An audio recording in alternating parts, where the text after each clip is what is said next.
नमस्कार शेतकरी मित्रांनो, उत्पादन वाढीसाठी लागते योग्य नियोजन आणि पिकांना परिपूर्ण अन्नद्रव्य व्यवस्थापन। सोयाबीन उत्पादन वाढीसाठी आपल्याला योग्य फवारणीची योग्य वेळ आणि ती कधी घ्यायची हे आपण या व्हिडिओमध्ये पाहणार आहोत। शेतकरी मित्रांनो, उत्पादनाचा पाया हा सुरुवातीपासून मजबूत केला तर उत्पादन वाढीसाठी याचा निश्चित स्वरूपात फायदा होतो।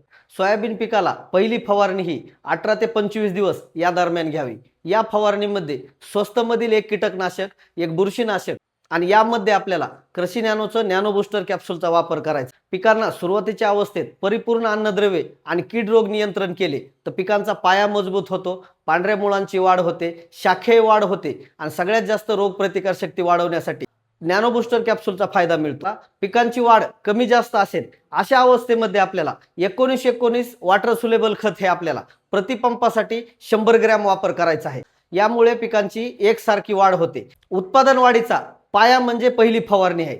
फुलवरा स्टेजमध्ये आपल्याला दुसरी फवारणी करायची आहे।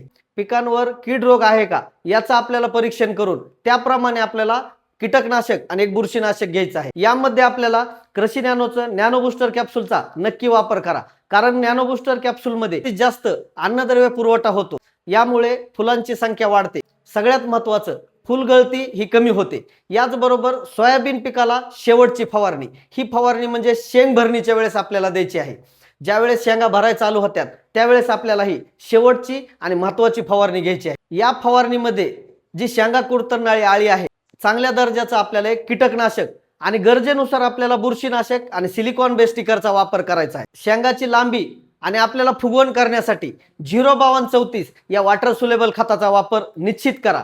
प्रतिपंपासाठी 100 ग्रॅम वातावरणातील बदल समजून आपल्याला सिलिकॉन बेस स्टिकरचा नक्की वापर करा। पिकांना परिपूर्ण औषध लागू होते। फवारणीची योग्य वेळ ही सकाळी किंवा संध्याकाळी 4 नंतर घ्यावी। जास्त टेम्परेचर मध्ये फवारणी टाळा। व्हिडिओमधील माहिती आवडली असेल तर नक्की कमेंट करून सांगा। शेतीविषयक माहितीसाठी आपल्या YouTube चॅनलला नक्की सबस्क्राइब करा। जय जवान जय किसान।